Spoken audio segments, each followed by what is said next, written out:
Hello everyone, Kibler here, and today I have a lot to talk about with respect to a lot of announcements that Blizzard has made recently.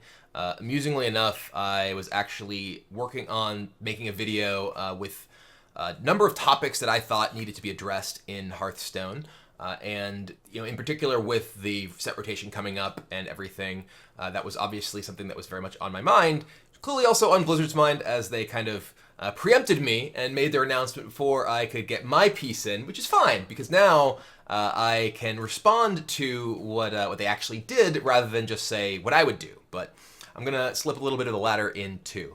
So anyway, first things first. Obviously, the big announcement that came with respect to the Year of the Mammoth, the new standard season that will be beginning with the release of the new expansion coming out, well, this year.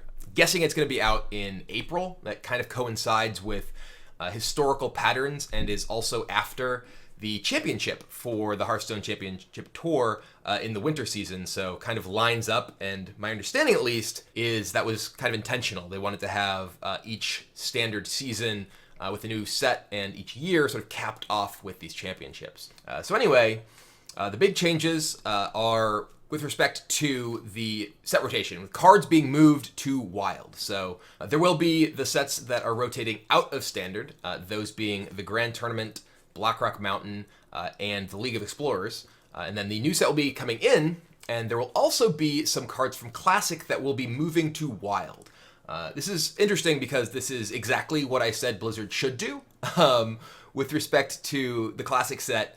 When they were talking about the Standard format a year ago, I sort of pointed out that Classic had too many powerful cards, that you couldn't have it be in Standard forever because those cards would continue to define the metagame, and you wouldn't really have the kind of change that you want to have with a rotating format like Standard. And lo and behold, that's what they decided to do now. I'm not totally sure that I necessarily agree on the number of cards and specifically the choices of cards that Team 5 decided to go with to move out of Standard. But the principle, I think, is great. I think it's very important that we aren't just seeing the same stuff showing up all the time. And that's kind of been the case with a lot of classes, a lot of types of decks, that they've felt really similar because there've just been a lot of the same cards that see play because they're just very powerful cards that have always been around from the Classic set. And I think that the choices that are being removed are great. So let's just start talking about them. First of all, Azure Drake. I know some people will say, oh my god, you don't want this to leave because it's a dragon. And I kind of don't, in way, but I'll get to that. But I think that Azure Drake is a great card to be moving to Wild because it's kind of pushed out other minions at its cost. Decks that want any aspect of what Azure Drake has to offer, whether it is spell damage, whether it is drawing a card when you play it, or being a dragon. All of those are valuable things to a lot of decks in the current Standard environment. And as a result, Azure Drake is like the most commonly played card and certainly the most commonly played 5-drop. So other 5-drop minions don't really see play because everyone's playing Azure Drake. It's so good. So I think that Azure Drake moving out of Standard into Wild is good because it will open up what cards see play. It won't just be, Azure Drake all the time on turn 5. I do have one concern, though, which is that there were a number of new dragon cards that were printed late in the sort of dragon rotation. Obviously, most of the dragon cards come from Blackrock Mountain, and the fact that those are going to be gone means that dragon decks as a whole are likely to kind of subside. That being said, there were some new ones that were printed in more recent sets, stuff like Draconic Operative, Netherspite Historian, Bookworm. And those cards not having any real support because not only are all those other cards going away, but Azure Drake just kind of happens to be this card that other decks are playing so much that now the dragon decks don't get to play it anymore. That kind of sucks. So I hope that there are enough dragon cards in the upcoming expansion that we don't just relegate Draconic Operative and Netherspite Historian and all of those cards to Gorilla Bot status. Gorilla Bot was a card that came out, and once Goblins vs. Gnomes went away, all the mechs went away, no one plays Gorilla Bot, and that's just kind of sad. I think that having some amount of support, obviously not nearly as much support as existed with all the dragon stuff going on in Blackrock Mountain, is just good, because those cards may not necessarily be sort of backbone cards in a dragon-focused deck, but are still playable, and I think that's important. Next up we have Sylvanas. Sylvanas is just kind of another neutral minion that saw a ton of play because it was just a great value card for 6 mana. It's interesting that Sylvanas has chosen to go now because it actually hasn't seen as much play recently as sort of in the past. But one thing that the blog post said was that it kind of forced them to either power down or not make a lot of Death Rattle enabling, Death Rattle synergistic cards. And that's an important thing to keep in mind because there's lots of cards that might exist in the Classic set that mean you can't make other cards in the future. This is kind of what we saw with Charge when that was nerfed in the round of changes, including Yogg-Saron. People are like, why are you nerfing Charge? It's not that good. It's like, well, it's not necessarily a matter of it not being that good, but, well, now that there's hand buff cards, you can make giant things in your hand. Oh, Charge kill you. Pretty stupid. So it's the same kind of thing with Sylvanas, is that if they want to make more powerful, cool Death Rattle type stuff, it may mean that the existence of Sylvanas is a problem. So that being a card that's not around forever, I think is great. And I played her a lot. I'll miss her, but that's how it goes. Next up is actually Ragnaros. This is an interesting inclusion because I actually had a conversation with Mike Donay, who is the lead game balance designer on Hearthstone at BlizzCon, where I, like I do many times when I talk to members of the Hearthstone design team, shared my thoughts on how Hearthstone could be better. And one of my thoughts was, hey, we should really do that whole getting cards out of standard thing with the Classic set when you do the next rotation. And he asked me, well, what cards would you want to get rid of? And I said that one of them was Ragnaros. And the reason for that is that Ragnaros has kind of outshined all kinds of other big minions that you might choose to play in any kind of deck, simply because it's so powerful, and you just don't feel a reason to play other options over Ragnaros. So while Ragnaros itself might not be too good, and this is an important thing to note, a lot of people think of cards going away, cards being nerfed as being because they're too good. It's not necessarily because they're too good. It's just because they are bullying out other things. They are making it so that other cards don't see play, which means that unless you just make other cards more powerful than Ragnaros, well, your people are going to play Ragnaros. So that turns out to be the reason they chose to exclude it, because it has pushed out all of the Rafams and Medivhs and whatever else from the metagame. And I think that's clearly totally correct, because that was my argument in the first place. So I'll miss Ragnaros. I liked Ragnaros a lot, but hopefully I'll have some chance to play him in Wild. Next up, we have 3 class cards, and these are a little bit different than the other cards. These are less about, these are cards that were universally played and thus pushed out other cards. These are more cards that were design constraints and caused problems that forced Blizzard to either not be able to make things in the future or created repetitive and kind of unfun play patterns. Those being Ice Lance, Power Overwhelming, and Conceal. I kind of expected that we would see Gadgetzan Auctioneer included in the list of cards that were being sort of promoted to the Hall of Fame, moved out of Standard into Wild. But with the removal of Conceal, I can see that as being maybe enough to kind of shut down a lot of what Auctioneer is doing. Ice Lance does a lot to end up creating these super powerful burst damage combos. Same thing with Power Overwhelming. Power Overwhelming is fine when it's being used in Zoo to trade up. It's much less fine when it's Leroy Faceless, Power Overwhelming, kill you in one turn. And I think that even if these aren't too powerful combos, they're just the same combo that's been happening all the time. And if they're going to be cool new combo decks, let them be cool new combo decks rather than just Miracle Rogue and Life Tap for my Leroy and Power Overwhelming and Faceless and play Freeze Mage and blow you up from hand, the same thing for years. And I think that is a good design philosophy for Blizzard to be taking to try and at least remove some of these design constraints and open up the space for other kinds of decks. I've heard a lot of people say that if Gadgetzan Auctioneer were removed, there'd be no Rogue deck. Or you can't kill Freeze Mage. It's like, well, for one, clearly they can. They just did. Haha. But more to the point, I think that the fact that these cards have existed have also kind of been design constraints. They've been problematic for making other cards for these classes because these cards exist. Like, for instance, Ice Lance makes it very difficult to make powerful spell damage minions because spell damage adds up super fast on cheap spells like Ice Lance. Similarly, Conceal obviously makes Gadgetzan Auctioneer into a non-interactive kind of problem, and if people want to keep Auctioneer, well, you don't get to keep Conceal. And I like that, frankly. I'm not sure that Auctioneer should stick around because it's kind of this powerful engine card, and let there be other powerful engine cards that people build their decks around instead of just Auctioneer forever. But I'm willing to give Team 5 the benefit of the doubt on this one and see what the world with Auctioneer and No Conceal looks like, because it's certainly much more interactive. Anyway, just generally speaking, I think that these changes are great. I love that Blizzard is actually doing something about cards in Classic that are proving to be ubiquitous. And what I'd like to see, not just these cards be moved to Wild, but also some of the cards that were previously nerfed be reverted to their previous states and moved to Wild as well. For instance, I'd love to see Molten Giant and Leper Gnome, Force of Nature, Ancient of Lore, all these cards that were previously kind of central pieces of these powerful and iconic decks. I'd love to see those reverted to their previous stats and added to Wild so people can play old style Handlock, old school combo Druid. They can play Face Hunter with Leper Gnome if they want to. There's no, these aren't cards that are seeing play in Standard. They were nerfed so that things would change, not because they were objectively too powerful necessarily.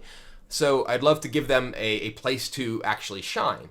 And that sort of goes toward the other point that Blizzard said in the blog that I've also kind of been making for a while. It's important that Wild feels cool, that Wild feels like something that people want to play and there's support for it. In the blog, Blizzard did say that they would be adding support for Wild, including third-party tournaments, as well as the Heroic Tavern Brawl that people can earn a bunch of stuff in, to really shine the spotlight onto Wild so that it feels like a cool format rather than just kind of the rejects of what's no longer legal in Standard. And I think that reverting those nerfs and making people able to play the decks that they always loved, that they sort of, got to fall in love playing Hearthstone with, I think would really maybe bring some old players back to the game and certainly give newer players sort of a glimpse into what sort of times of yore were like. But what I think is actually the more exciting part of the announcement, and this is saying a lot because I think that previous part about moving Classic cards to Wild is super exciting, is the new release schedule. The other thing that I was going to talk about in my, what I would do if I were in charge of Hearthstone video was say you need more cards. There's two sort of elements of this. One is that there just aren't nearly enough cards in Hearthstone to make deck building all that interesting. Because there's, a very small pool in any given expansion, then there's a adventure, then there's another expansion, and, there's only so much to work with. And in particular, there's a bulk of cards that come from the Classic set, so lots of things are just going to feel very similar for a long time. If you add more cards, there's more options. And I feel like the ability to explore mechanics, like, say, something like Jades, even though I know that's not very popular with a lot of people, is much bigger if you have more cards. If you're able to have expansion, for instance, you could have more big things going on in the middle set that create whole new decks, rather than just a couple of cards that slot into your Shaman deck that's already super powerful. My suggestion originally was actually going to be to have 4 releases a year rather than 3. It was going to be to have an expansion, adventure, expansion, adventure. And there's 2 reasons for that. 1, more cards, which I think is better. And 2, it creates more times when there are exciting changes. This kind of happens with the 3rd expansion because there's more change going on with the release of an expansion than there is with an adventure. I know that just with looking at my YouTube views or my Twitch views or just the overall viewership of Hearthstone, we see that too. The release of a expansion brings tons of new interest and excitement from the community who are looking for new stuff. That's not really the same with adventures. Adventures have significantly depressed interest, spikes at least, compared to those expansion releases because there's just not as much new stuff to explore.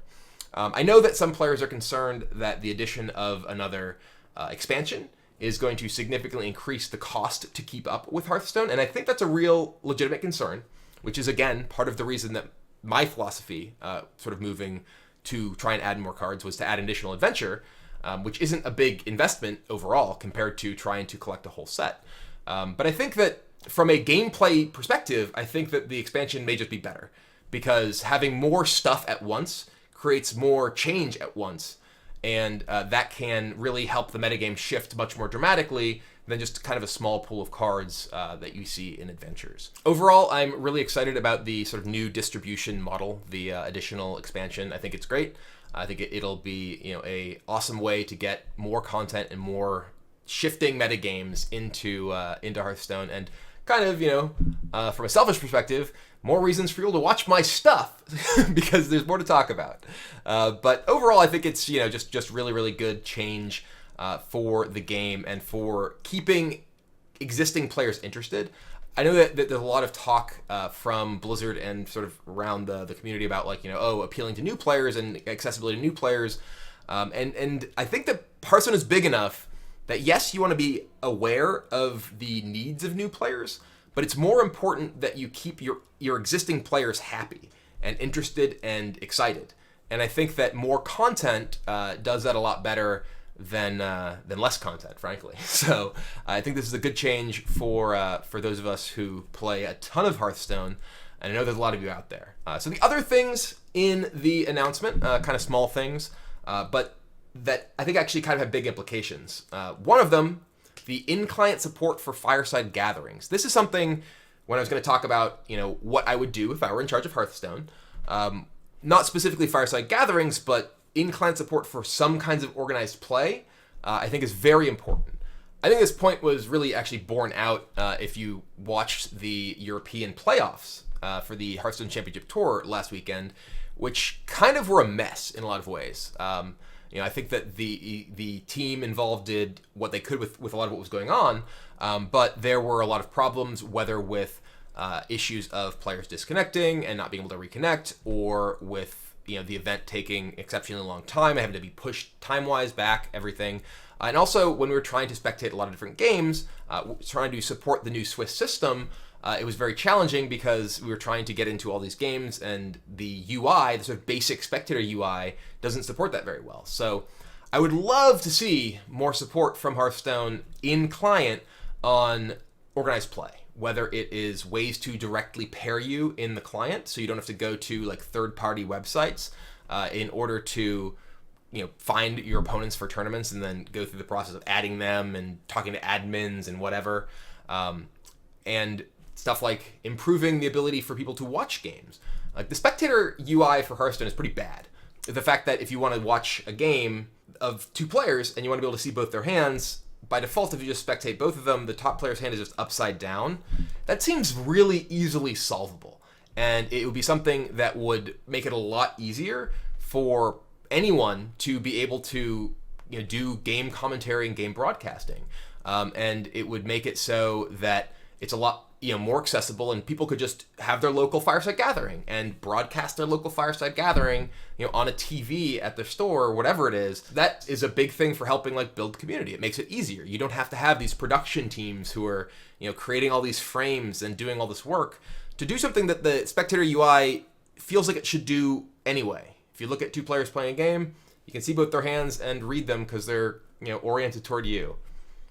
Seems basic to me. So but overall, the fact that they're looking at doing support for stuff like fireside gatherings is a good sign, because it means that this is something that's on their radar, and hopefully sort of larger support like being able to pause a game that's disconnected, or being able to identify when a player disconnects and keep them from missing their turns.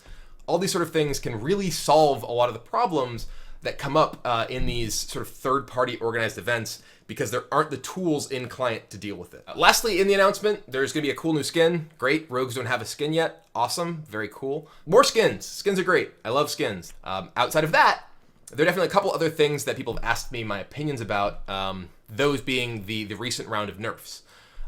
So my general philosophy with respect to nerfs in Hearthstone is that they should be done sparingly, and they should not be something that happens all the time. Because you want players, I agree with Blizzard in terms of the philosophy that you want players to feel like they can figure stuff out and solve problems on their own, rather than just expect that things that are doing well get changed. And I think that we've seen metagames in which people thought something was way too good, and then they found solutions to it, and it's cool. It's a experience that as a player I really enjoy. And I don't like the idea that I can just expect that if there's something powerful that I'm doing, that's going to be taken away from me at some point. I'm also very sympathetic to the returning player, who Blizzard talks about quite a bit, who comes back to the game and sees their decks basically no longer work, and they kind of are off it. I've heard players who've had that experience in other collectible card games, that they came back from playing. They were kind of big into a game, but took a break, and then came back, and things were dramatically different. The decks they had didn't work anymore. The cards did things different than they expected, and they just weren't interested in getting back into it because what they were familiar with, what they liked, was gone. And people talk about how, games like League of Legends or Overwatch or whatever have regular balance updates, and it's not a big deal there. It's very different in a collectible card game because everything is very discrete. I've mentioned this before, and some people kind of disagreed with me, but I think this is a very important point. It's very different between a game in which you play a character, like, say, Overwatch, and, now your shot does less damage. You have slightly less health, or whatever. That's very different from just, especially the casual player who comes in and is like, okay, I'm just going to run around playing Roadhog, throw hooks all over the place. And I've come back through a bunch of rounds of changes in Overwatch or League of Legends or whatever, and the game feels the same. I go and play the character, and the character basically feels the same. It's not until you're at like a really high level that something like you do marginally less damage is something that you really notice. So it's very different than like this card now costs twice as much mana because, yes, it's just less powerful in some context, but what you were trying to do with it, especially in a world where there's like mana caps and such, doesn't really have the same effect. So if someone comes back to playing Hearthstone and they find that their Spirit Claws cost 2 mana now, and it's like, okay, well, I used that because I played it on turn 1, then I totemed on turn 2, and I really liked that, and it's very different sort of experience. So I think that it's important that these aren't just things that happen all the time just to shake things up. I think that adding new content is the way you want to shake things up in a card game, unless there are serious problems. And I agree that in this instance, with Small Time Buccaneer and Spirit Claws, there were serious problems. And I've heard people say, they should have addressed it sooner. It's only been 2 months since the set was released, and you might say, it's 2 months, that's crazy, but having some amount of time to gather data and to see if people are able to adapt to these things, I think is actually quite reasonable. Obviously, the fact that it's not going to be taking place with these nerfs until the end of this month is unfortunate, because I think that optimally, around the time that you decide that you want to change something is a great time to change it. I think right now, people have certainly learned that these cards are too good. But I think that we also run into the problem of organized play. And if we were to just change things now, with the championship playoffs coming up in this month, it would really just totally throw into disarray a lot of people's preparation for those events. And I think that's a big problem, because you need to have the time to figure out what you want to do. A, is there a problem? B, how do we fix the problem? And C, how do we actually get the problem out to the fix out to the world? These are much more complicated than I think that people actually give Blizzard credit for. Especially when you're trying to do it on many, many different platforms that require different approval processes. I've worked with the Apple App Store, and it's not easy to just get something out. So anyway, I'm really happy with the changes. I think that people are kind of underestimating the change to Spirit Claws in a lot of cases. I think that Spirit Claws change will be huge, absolutely enormous. The difference between costing 1 and 2 mana is really the biggest difference in the game as far as mana is concerned. It's the difference between being able to play it on turn 1 and kind of just set it and then just start rolling totems, or having to forego a totem to play your Spirit Claws, and that's a huge deal. It also makes it much worse than, say, a deck with Thing from Below, because, again, you want to be able to totem and get either your spell power or buff up your Thing from Below, both, whatever, and you can no longer do that because of the additional opportunity cost. So 1 to 2 mana, you can play it in turn 1 just proactively, just set it and forget it. It's just absolutely huge, the difference between those mana costs. I think the card might still be okay in some sort of mid-range decks, but it's dramatically less powerful, and I think may end up just not really seeing much play. Small Time Buccaneer is also dramatically less powerful, but I think in a good way. I think that Small Time Buccaneer is a card that will still see play in like Aggro Pirate Warrior, because it's a 1-cost pirate that gets your patches out, and it's a 3-attack minion when you have a weapon. And both of those are things that are great for your Aggro Pirate Warrior deck. It will not really see play in just decks as a 1-drop along with patches, just because they're both nuts and you can happen to generate weapons. That, I think, is a good thing. I think that the fact that you would just play these in any deck that had any number of weapons was, the problem, really, with Small Time Buccaneer and patches.